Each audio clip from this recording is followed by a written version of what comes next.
Bem-vindos a mais uma conversa aqui no The Deep Dive. Hoje a gente mergulha num tema espinhoso, né? Quem já folheou grimórios antigos, tipo o Grimório Veron, Clavículas de Salomão, o Picatrix, Ah, sim. já deve ter topado com uns termos que dão calafrio, tipo sacrifício humano. E aí, como fica?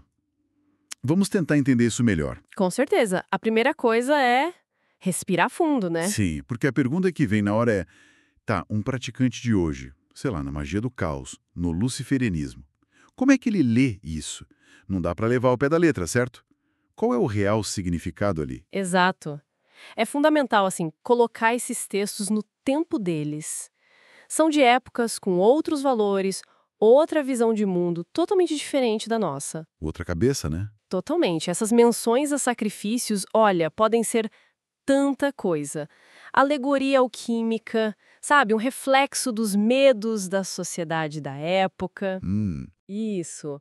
Até erro de cópia que foi passando de um para o outro, ou quem sabe, uma forma de chocar, de afastar curioso. O segredo é o olhar simbólico, nunca, jamais o literal. perfeito. É isso? A chave é reinterpretar, decodificar.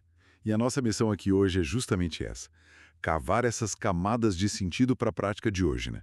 Com base nas leituras mais modernas. E aqui a coisa fica interessante. Fica assim. A gente pode pensar em umas 4 linhas principais de releitura que são comuns hoje em dia. A primeira, talvez a mais conhecida, é o tal do sacrifício do eu inferior. Ah, essa eu já ouvi falar. O humano que se sacrifica não é uma pessoa, né? Não, de jeito nenhum. É uma metáfora para o nosso ego limitado, para os nossos condicionamentos, medos, aqueles desejos mais superficiais que prendem a gente. Faz sentido. É sacrificar o eu pequeno, digamos assim. Isso conversa muito com a ideia de autotransformação, de quebrar padrões, que é forte na magia do caos, por exemplo. Envolve um trabalho com a sombra, pesado, imagino. Exatamente. É uma renúncia simbólica mesmo, de padrões antigos. Um confronto direto com as próprias sombras. Quase um ritual de morte e renascimento, mas psíquico, entende? Entendi. Morte do velho eu para nascer algo novo. E a segunda linha. A segunda interpretação é a entrega de energia vital. O sacrifício, nesse caso, é a oferta intensa da energia do próprio magista para o ritual. Hum, energia pessoal como oferenda. Como assim na prática? Olha, pode ser de várias formas. Práticas sexuais ritualizadas, dança até o êxtase, até o transe, sabe? Ou gestão simbólica da dor, canalizar emoções muito, muito fortes. Uau! É fascinante, porque a própria força vital se torna a oferenda. Isso é bem forte no luciferianismo, por exemplo, que valoriza muito o potencial pessoal, a energia própria. Entendi a lógica. Usar a própria energia como combustível para magia, para intenção, ok. E a terceira? A terceira seria o corte de laços psíquicos.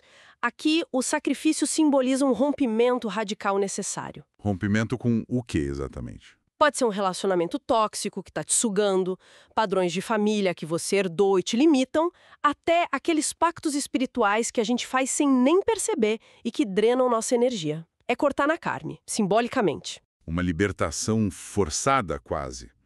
Necessária para avançar, ok, faz sentido. E a última? A quarta é a morte iniciática.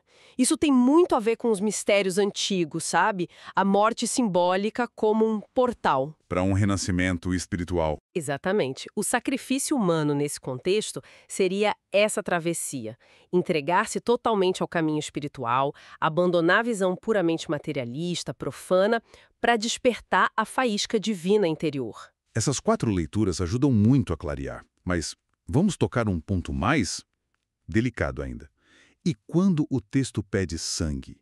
Explicitamente, como a gente traduz isso hoje? A abordagem continua sendo simbólica, na maioria das vezes. Alguns praticantes usam, sim, gotas do próprio sangue, mas de forma segura, mínima, sabe? Para consagrar um sigilo, uma vela. Alimentar o símbolo com a própria essência. Isso. Outros preferem substitutos, vinho tinto, suco de romã, pela cor, pela simbologia. E tem também o uso de efígies. Efígies, tipo bonecos, É tipo bonequinhos ou representações daquilo que se quer sacrificar. Um vício, um padrão negativo, aí você destrói a efígie ritual. Queima, enterra, algo assim. Gente, sempre o foco no simbolismo, na intenção por trás. E para fechar esse ponto, aquele exemplo que às vezes aparece. Ofereçam um recém-nascido ao espírito. Como a gente lê uma imagem tão brutal dessas? É forte, né? Mas a releitura é poderosa. O recém-nascido não é um bebê, claro. É a sua nova intenção. Aquele projeto, aquela ideia que acabou de nascer, que ainda está frágil. Ah, a ideia nova. Exato. E o sacrifício, nesse caso, é o seu comprometimento total com ela. É a decisão de eliminar tudo que possa atrapalhar o desenvolvimento dessa ideia. Obstáculos internos, externos. É como nutrir essa criança, seu objetivo, com toda a sua energia e foco. Que metáfora potente. Sobre dedicação, foco total. Então, resumindo a ópera, a magia hoje, principalmente nessas linhas mais focadas na vontade, na transformação pessoal, Sim, não tem nada a ver com violência literal. O lance é comprometimento interno, transformação de si. Os grimórios viram mapas simbólicos dessa jornada. perfeitamente colocado. Se a gente pensar no quadro geral, o verdadeiro sacrifício é sempre interno. É abrir mão daquilo que limita a gente. Ilusões, padrões, aquelas identidades falsas que a gente veste e que nos sabotam. Uhum. Na magia do caos, no luciferianismo, essa entrega corajosa, esse desapego radical de partes de si mesmo que abre as portas para a potência, para a mudança real. E olha, isso exige uma coragem interna, muitas vezes bem maior do que qualquer ato externo literal exigiria. Um ponto fundamental mesmo. E para a gente fechar, fica aqui uma provocação para quem está ouvindo refletir. Já que o maior sacrifício talvez seja abandonar aquilo que nos define, mas que também nos limita, qual identidade falsa a gente está mais relutante em colocar no altar da nossa própria transformação?